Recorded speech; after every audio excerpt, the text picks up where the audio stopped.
नमस्कार, जय महाराष्ट्र. मी डॉक्टर अनिल फळे. M 2035 live मध्ये आपल्या सगळ्यांचं स्वागत आहे. विषय अर्थातच फुटलेले खासदार, राजकारणाचा जो वेश्या बाजार झालेला आहे त्याबद्दल सामाजिक माध्यमांमध्ये जोरदार संतापाची लाट उसळलेली आपल्याला दिसते. मराठवाड्यामध्ये लोकसभा निवडणूक जी झाली 2024 मध्ये, त्यामध्ये भारतीय जनता पार्टीला भोपळा मिळाला, यश मिळालं नाही. एकनाथ शिंदे यांचे संदीपान भुमरे हे छत्रपती संभाजीनगर लोकसभा मतदारसंघातून निवडून आले. आणि आता हे जे 6 फुटलेले आहेत, ज्यांनी मशाल चिन्हावर निवडणूक लढवली, काँग्रेस आणि राष्ट्रवादीचा पाठिंबा मिळवला, आता ते मात्र एकनाथ शिंदे यांच्या शिवसेनेमध्ये सहभागी झालेले आहेत, सामील झालेले आहेत. मराठवाडा हा ज्वलंत, म्हणजे मागासलेला मराठवाडा, म्हणजे अनेक कलंक लागलेले, अशा परिस्थितीमध्ये मराठवाड्याचं दुर्दैव हे आहे की चांगली लीडरशिप मराठवाड्याला कधीच मिळाली नाही. आणि मग पक्षांतर, म्हणजे जो नगरसेवक होता संजय जाधव, तो नंतरच्या काळामध्ये 3 वेळेला खासदार होतो, काय त्याच्या आधी 2 वेळेला आमदार होतो, तो नंतर त्या शिवसेने बरोबर राहत नाही. तो मशाल चिन्ह उद्धव बाळासाहेब ठाकरे यांचं घेतो आणि तो आता, त्याला काय 100 कोटी मिळाले, 85 कोटी मिळाले, 50 कोटी मिळाले की काय कोटी मिळाले, आणि आता विकास निधी मिळणार आहे. तर त्यांच्या विरुद्ध रोष परभणीमध्ये आहे. इकडे उस्मानाबाद, धाराशिव मध्ये ओमराजे निंबाळकर यांच्या वडिलांची जी काही हत्या, खून जो झाला पवनराजेंचा, त्याचा निकाल लवकर आला पाहिजे, तो माझ्या बाजूने, आमच्या बाजूने लागला पाहिजे, वगैरे वगैरे कारणासाठी म्हणतात की भारतीय जनता पार्टीचं शीर्षस्थ नेतृत्वाने त्यांना आश्वासित केलेलं आहे. कारण अनेक असतील. त्याच्यानंतर हे नागेश पाटील आष्टीकर हिंगोलीचे, यांचंही तसंच. या एकूणच विषयी बोलण्यासाठी आपल्या सोबत आहेत विजय कुलकर्णी, पत्रकार, दैनिक लोकनेताचे ते संपादक आहेत. त्याच्यानंतर ज्येष्ठ पत्रकार हनुमंत चिटणीस आपल्या सोबत आहेत. मी आता हे जे ओपनिंग स्टेटमेंट केलेलं आहे विजय, तर हा मी तुमच्यापासून सुरुवात करतोय की काय आता हे संजय जाधव, आता जे आता उद्या ते व्यासपीठावर दिसतील, 19 जूनच्या वर्धापन दिन साजरा होतोय मुंबईमध्ये धडाक्यामध्ये, तिथं एकनाथ शिंदेच्या सोबत ते दिसतील. काय तुम्हाला वाटतंय, परभणी जिल्ह्यामध्ये काय प्रतिक्रिया, मध्ये शहरामध्ये काय, ग्रामीण भागामधली काय परिस्थिती आहे, जरा विस्ताराने सांगा. आणि दर्शकांना मुळात विनंती की चॅनल सबस्क्राईब करावं आणि आपल्या प्रतिक्रिया बिनधास्तपणे नोंदवाव्या. बोला. मुळात सर, परभणी जिल्ह्याला ही बंडखोरी किंवा सेनेमधून दुसऱ्या पक्षात जाणं हे नवीन नाही. या पूर्वीची परिस्थिती जर पाहिली तर खासदार अशोक देशमुख असतील, सुरेश जाधव असतील, त्याच्यानंतर दुधगावकर असतील, गणेशराव दुधगावकर, आणि तुकाराम रेंगे असतील, आणि त्याच्यानंतर आत्ताचे विद्यमान खासदार, जो व्यक्ती या परभणीमध्ये शिवसेनेच्या तिकिटावरती खासदार झाला, त्या प्रत्येकानं आतापर्यंत बंडखोरी करून दुसऱ्या पक्षात ते गेलेले आहेत. त्याच्यामुळे ही जी परंपरा आहे, ही जी आता झालेली बंडखोरी आहे, ती परभणीकरांसाठी तशी नवीन नाही. परंतु यामध्ये गोष्ट एकच आहे की ज्यावेळी एकनाथ शिंदेंनी मोठं बंड केलं होतं, त्यावेळी सर्वांना, जवळपास मतदारांना तरी किमान अशी अपेक्षा होती की हे त्यावेळी जातील. परंतु त्यावेळी हे दोघेही उद्धव बाळासाहेब ठाकरे यांच्या पक्षासोबत ठामपणे उभे राहिले. त्यांच्याच तिकिटावरती त्यांनी परभणीची निवडणूक लढवली आणि जिंकूनही आले. आता हे सगळं झालं असताना या इथल्या स्थानिक स्वराज्य संस्था ज्या आहेत, त्या विद्यमान आमदार आणि खासदारांनी दोघांनी एकत्रितपणे लढवल्या आणि स्थानिक स्वराज्य संस्थांमध्ये, विशेषतः परभणीच्या शहर महानगरपालिकेमध्ये, ही बहुमतात ही महापालिका स्वतःकडे खेचून आणली. असं असताना, आता कुठलंही कारण दिसत नसताना अचानक ते गेलेले आहेत. त्याच्यामुळे इथल्या त्यांच्या संपूर्ण मतदारांमध्ये आता सध्या तरी नाराजी आहे. ज्यांनी ज्यांनी उद्धव बाळासाहेब ठाकरे या पक्षाला, या त्यांच्या मशाल या चिन्हावरती मतदान केलेले, ते सर्व मतदार आता यावेळी तरी नाराज आहेत. हा, हनुमंत, तुम्ही काय सांगाल? मराठवाड्यामध्ये शिवसेना प्रमुख बाळासाहेब ठाकरे यांचा झंझावात जो आला त्यामध्ये मराठवाडा अग्रेसर राहिला.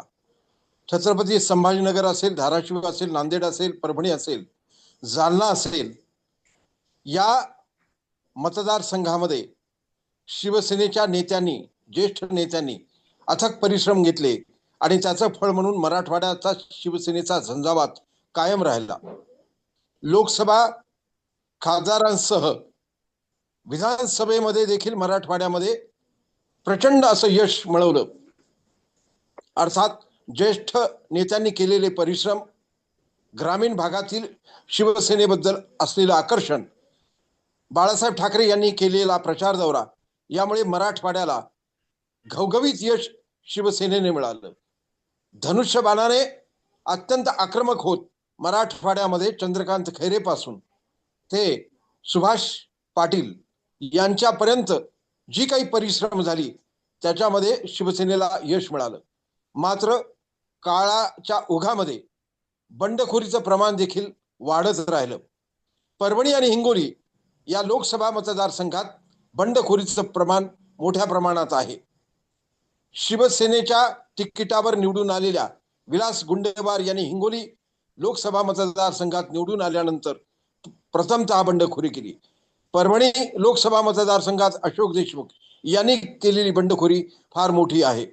परभणीचा इतिहास पाहिला तर बंडखोरी आजपर्यंत सर्वच खासदारांनी केली. तसंच हिंगोलीमध्ये देखील सुभाष वानखेडे असतील, विलास गुंडेवार असतील, शिवाजी माने असतील, यांच्यासह नागेश पाटील आष्टीकर यांनीही बंडखोरी केली. मराठवाड्यामध्ये शिवसेनेला आज शून्यावर आणण्याचं काम या 3 खासदारांनी केलं आहे. धाराशिव लोकसभा मतदारसंघात ओमराजे निंबाळकर हे निष्ठावंत, अत्यंत लोकप्रिय आणि उद्धव ठाकरे यांचे खास म्हणून गणले जात असत. आजही धाराशिवमध्ये ओमराजेंच्या बद्दल फार मोठी सहानुभूती आहे. मात्र शिवसेनेच्या फुटीर गटामध्ये ते सामील झाल्या असल्यामुळं प्रचंड संताप आहे. मराठवाड्यामध्ये शिवसेनेला जिवंत आणि जाज्वल्य ठेवण्याचं काम त्यावेळचे संपर्क नेते, ज्येष्ठ नेते दिवाकर रावते यांनी केले. आजही परभणी आणि धाराशिव हे शिवसेनेचं ज्वलंत रूप होतं. मध्यंतरीच्या कालखंडात अनेक स्थित्यंतर आली, परंतु शिवसेनेचा बालेकिल्ला परभणी आणि धाराशिव मोठ्या प्रमाणामध्ये कायम राहिला. हिंगोली लोकसभा मतदारसंघात नागेश पाटील आष्टीकर यांनी घेतलेली आघाडी मोठी होती. मात्र याच बळावर त्यांनी मशाल चिन्हावर निवडून लढवली. शिवसेनेच्या शिंदे गटाच्या उमेदवाराचा दणदणीत पराभव केला. मात्र या निवडणुकीमध्ये मिळालेलं यश त्यांना पचवता आलं नाही आणि म्हणून ते पुन्हा एकदा शिवसेनेच्या शिंदे गटामध्ये सामील झाले. हे मराठवाड्याचं दुर्दैव आहे. एकीकडे विरोधी पक्ष संपवण्याची जी रणनीती आखली, किंबहुना मराठवाड्यात मध्ये विकासाच्या कामाला कोणतीही गती नसताना शिवसेनेच्या आक्रमक नेत्यांनी, हे 3ही नेते अत्यंत आक्रमक आणि बलाढ्य नेते आहेत, संघर्षाला न्याय देणारे असे आहेत, परंतु यांनी आपल्या फुटीर गटामध्ये प्रवेश केल्यामुळं मराठवाड्यामध्ये मोठी निराशा, संताप आणि हळहळ आणि शोकाकुल वातावरण देखील आहे. खरं तर शिवसेनेला जिवंत ठेवण्याचं काम ग्रामीण भागातील शिवसैनिकांनी केलं. अनेकांनी यासाठी बलिदान केलं. आजही शिवसेनेचा धाक मराठवाड्यामध्ये कायम आहे, परंतु या बंडखोरीमुळे प्रचंड मोठी वाताहत झाली आहे, एवढं मात्र निश्चित आहे सर. आता हे बघा, हनुमंत चिटणीस, विजय कुलकर्णी, आपण जवळपास 1 दशकापेक्षाही जास्त काळ म्हणजे शिवसेना रुजली, वाढली, हे सगळे नेते पत्रकार म्हणून पाहिलेले आहेत, अनुभवलेले आहेत.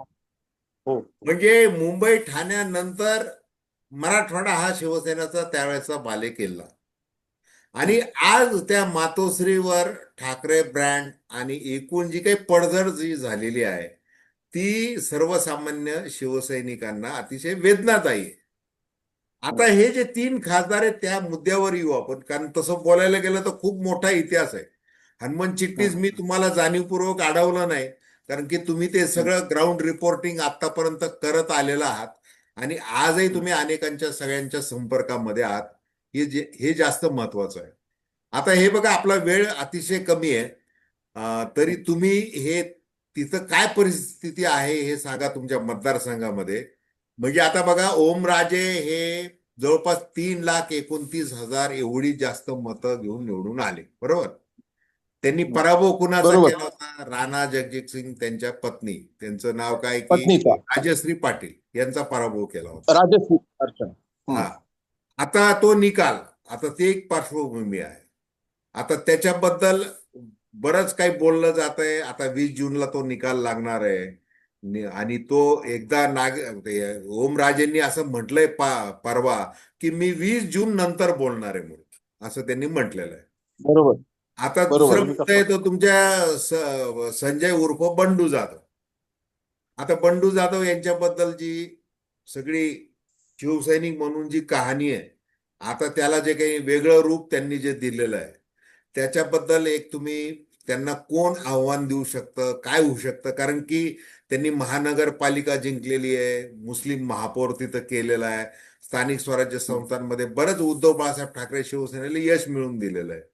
तर विजय, तुम्ही सांगा की आता त्यांच्या मागे ह्या उद्धव बाळासाहेब ठाकरे मधले जे सगळे स्थानिक पदाधिकारी आहेत ते जातील का? काय नेमकं होऊ शकतं? आणि दुसरीकडे त्यांना आव्हान देणारा असं कोण आता तिथं आहे उद्धव बाळासाहेब ठाकरे शिवसेनेमध्ये? तर परिस्थिती अशी आहे की गेल्या जवळपास 6 महिन्यापूर्वीपासून ज्यावेळी 1-2 वेळा त्यांच्या सभा आणि बैठका झाल्या, या बैठकांमध्ये विद्यमान खासदारांनी थोडीशी नाराजी व्यक्त केली होती, बोलून दाखवली. त्यावेळी ही महानगरपालिका इथे आणलेली आहे. ही महानगरपालिका आणल्यानंतर पक्ष नेतृत्वाने, वरिष्ठांनी किमान या संदर्भात पाठ थोपटणं गरजेचं होतं, या संदर्भात काहीतरी बोलणं गरजेचं होतं. आणि दुसरी गोष्ट म्हणजे जे कार्यकर्ते आहेत, या कार्यकर्त्यांचा गाडा हाकणं आता हे जिकिरीचं झालेलं आहे, असं वक्तव्य त्यांनी त्यापूर्वीच केलेलं होतं. त्यानंतर शिवसेना उद्धव बाळासाहेब ठाकरे या पक्षाच्या वतीनं परभणी जिल्ह्यामध्ये मोठ्या प्रमाणात मेळावेही घेण्यात आले. या अनेक मेळाव्यांना विद्यमान खासदार उपस्थित होते, काही मेळाव्यांना उपस्थित नव्हते. त्यानंतर जेव्हा पाथरी विधानसभेच्या माजी आमदार मीराताई रेंगे यांचे पती सध्या कल्याणराव रेंगे हे ऍक्टिव्ह आहेत, मला वाटतं त्यांच्या नंतर आता जर उद्धव बाळासाहेब ठाकरे या पक्षामध्ये बघायला गेलं तर एकतर विद्यमान आमदार डॉक्टर राहुल पाटील आणि माजी आमदार मीराताई रेंगे यांचे पती कल्याणराव रेंगे हे सध्या जास्त ऍक्टिव्ह आहेत आणि त्यांनी जर प्रयत्न केले तर हे खिंडार थोड्याफार प्रमाणात बुजवण्यास ते मदत करू शकतात असं मला वाटतं. बरं चिटणीस, आता हे नागेश पाटील आष्टीकर यांच्याबद्दल आणि एकूण काय होऊ शकतं तिथं? त्यांच्या मागे किती लोक जाऊ शकतात? काय नेमकी परिस्थिती आहे? हिंगोली लोकसभा मतदारसंघातले खासदार नागेश पाटील आष्टीकर हे मशाल चिन्हावर निवडून आणण्यामध्ये शिवसैनिकांचा मोठा वाटा आहे. शिवसेनेच्या शिंदे गटाच्या बाबूराव कदम यांचा त्यांनी पराभव केला. शिवसैनिक कायम आहेत. नेता जरी गेला तरी हिंगोली लोकसभा मतदारसंघामध्ये शिवसैनिक कायम आहेत आणि यामुळं फार मोठी हानी पक्षाची झाली असं अजिबात नाही. मध्यंतरीच्या कालखंडामध्ये नांदेड विधान परिषदेच्या निवडणुकीमध्ये काँग्रेसची मतं जास्त असताना देखील आपल्या चिरंजीवासाठी त्यांनी विधान परिषदेची तिकीट मिळवलं आणि आपल्या मुलाला तिथे उभं केलं. काल जेव्हा पडसाद उमटले तेव्हा त्यांच्या चिरंजीवाने देखील एका ध्वनिचित्रफितीद्वारे आपण उद्धव ठाकरे यांचेच आहोत असं दाखवण्याचा प्रयत्न केला. मात्र हा जो त्यांनी ध्वनी चित्रफितीद्वारे संदेश दिला तो अजून काही फार पचनी पडला नाही. त्यांचा पराभव अटळ आहे. अमरनाथ राजूरकर हे भारतीय जनता पक्षाचे आणि माजी मुख्यमंत्री अशोक चव्हाण यांचे शिलेदार असलेले निवडून येणार, यात कोणताही वाद नाही. परंतु नागेश पाटील आष्टीकर गेल्यामुळे किंवा फुटल्यामुळे फार पक्षाचं नुकसान झालं असं अजिबात नाही. सुभाष वानखेडे हे जे माजी खासदार होते शिवसेनेचे, ते परत पुन्हा एकदा सक्रिय होऊन उद्धव ठाकरे यांच्या पक्षामध्ये किंवा शिवाजी माने जे पहिले खासदार होते ते सुद्धा परत येण्याची शक्यता नाकारता येत नाही. म्हणून आगामी लोकसभेच्या निवडणुकीच्या पार्श्वभूमीवर जर आपण तंतोतंत अभ्यास केला तर हिंगोलीमध्ये बंडखोरांची परंपरा कायम असल्यामुळे नागेश पाटील आष्टीकर गेल्या असल्या तरी त्याचं फारसं नुकसान पक्षाला होणार नाही. खरा धक्का बसला तो धाराशिव लोकसभा मतदारसंघात. अनपेक्षितपणे निष्ठावंत म्हणून गणले जाणारे ओमराजे निंबाळकर यांच्याबद्दल मात्र अजूनही संताप, शोक आणि हतबलता हे देखील पाहायला मिळते. बरं, खरं आता तर आपला बरं का, कैलास पाटील मी तुम्हाला मला थांबवावं लागणार आहे, कारण उगाच 2-3 मिनिट आपल्याकडे आहेत. माझा तुम्हाला दोघांनी एक प्रश्न आहे. हे बघा, सर जून 2022 मध्ये हे सगळं बंड, उठाव, गद्दारी काय म्हणायचं ते म्हणत आहे ते झालं. हो त्याच्यानंतर आता 4 वर्षांनी पुन्हा खासदार हे झालं. मग हो जो शिवसेनेचा मूळ बालेकिल्ला, जसं चिटणीस तुम्ही सांगितलं, दिवाकर रावतेंपासूनची सगळी जडणघडण आणि आत्ताचं रूप, हे सगळं लक्षात घेता पुढे आता निवडणुकांचा काळ तो आता आता आज हे मतदान झालं, विधान परिषद वगैरे ते संपला विषय. याच्यानंतर निवडणुका नाही, 3 वर्ष.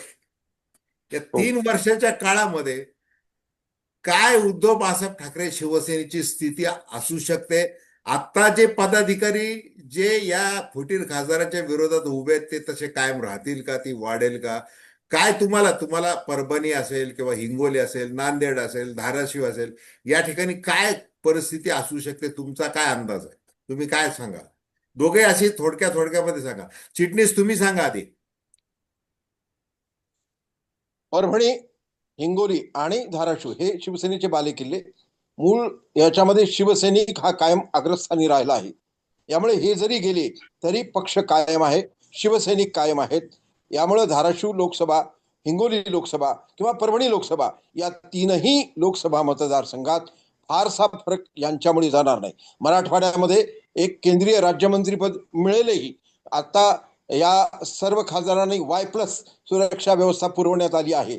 प्रत्येकाला 11 कमांडो देण्यात आले आहेत. परंतु त्याचा फारसा फरक किंवा फारसा विकासात्मक दृष्टीनं पाहिलं तर फरक पडणार नाही. आणि म्हणून शिवसेना जोपर्यंत 2 लोकसभेच्या निवडणुका होतील, विधानसभेच्या होतील, शिवसैनिक मात्र कायम राहतील. अजूनही उद्धव ठाकरे आणि बाळासाहेब ठाकरे यांच्यावर प्रचंड निष्ठा असलेला मराठवाडा हा कायम राहील. बरं, आता जे परभणीच्या आमदार फुटीच्या वेळेला जे बंड झालं त्याच्यानंतर राडा झाला नाही, आता राडा होऊ शकतो. कारण आता घरात घुसून मारा, तुडवा, जसं शिवसेना प्रमुख बाळासाहेब ठाकरे म्हणाले होते, त्यांचा दाखला देत आज संजय राऊत यांनी पुन्हा तो एकदा असं दम भरलेला आहे. तर विजय, आधी हा जो प्रश्न आहे की पुढच्या 3 वर्षात काय होऊ शकते या पक्षाची स्थिती, आणि मग हा राडा होऊ शकतो का नाही ते सांगा. तर परभणीच्या बाबतीत जर बघायचं झालं तर परभणीमध्ये तसा फारसा फरक पडेल असं वाटत नाही. त्याचं कारण असं आहे की उद्धव बाळासाहेब ठाकरे या पक्षाचे जवळपास सर्वच पदाधिकाऱ्यांच्या नेमणुका आत्ता रिसेंटली झालेल्या आहेत. त्याच्यामुळे सगळ्या आघाड्यांवरती या पक्षाने व्यवस्थित आपलं आपलं काम सुरू केलेलं आहे. आता विद्यमान खासदार संजय जाधव जे आहेत त्यांच्यासोबत स्थानिक स्वराज्य संस्थेमध्ये जे निवडून आलेले पदाधिकारी आणि थोडेफार प्रमाणात जे कार्यकर्ते आहेत ते त्यांच्यासोबत जातील, परंतु विशेष असा फरक पडणार नाही. राहिला प्रश्न संजय राऊत जे बोलले त्या राड्या संदर्भातला, तर आता तसे राडे होतील अशी शक्यता सध्या तरी वाटत नाही. कारण गेल्या अनेक दिवसांपासून परभणीकरांना ही कुणकुण लागली होती की आज न उद्या हे घडेल, कदाचित खासदार तिकडे जातील विद्यमान खासदार, अशी शक्यता वर्तवल्या जात होती, राजकीय वर्तुळात वर्तवल्या जात होती. त्यामुळे असा प्रकार होईल असं सध्या तरी वाटत नाही. चला, दोघांचे विजय आणि हनुमान, तुमच्या दोघांचे खूप खूप आभार. दर्शकांना मला सांगायचं की बोलण्यासारखं खूप आहे आणि सातत्याने आपण अशा प्रकारच्या, म्हणजे जे स्थानिक पत्रकार आहेत त्यांच्याशी चर्चा करत आपण नेमका हा जो राजकीय आता जो जी काही म्हणजे तत्वांची चिता पेटलेली आहे, आता तो राडा होणार की नाही वगैरे हा सगळा भाग वेगळा आहे. परंतु मराठवाड्याचंच काय, महाराष्ट्राचंच काय, भारताचं राजकारण हे अतिशय बाजारू झालेलं आहे. आणि मग आता जिथं जसं आता विजय म्हणाले की 1 वर्षापासून चर्चा सुरू आहे, ऑपरेशन टायगर होणार, संजय जाधव जाणार की होणार वगैरे, ते सगळं चालू होतं. त्याच्यामुळं ती जी तीव्रता आहे, ती जी निष्ठा म्हणजे निष्ठा विकणारा लोकप्रतिनिधी आम्हाला मिळाला कसा, आणि आम्ही त्याचा बेत आता बघूच, असं म्हणण्याची जी काही धमक किंवा ती जी धार आहे, जसं आता हनुमान चिटणीस यांना विश्वास आहे की ती धार कायम आहे, तर ती धार कायम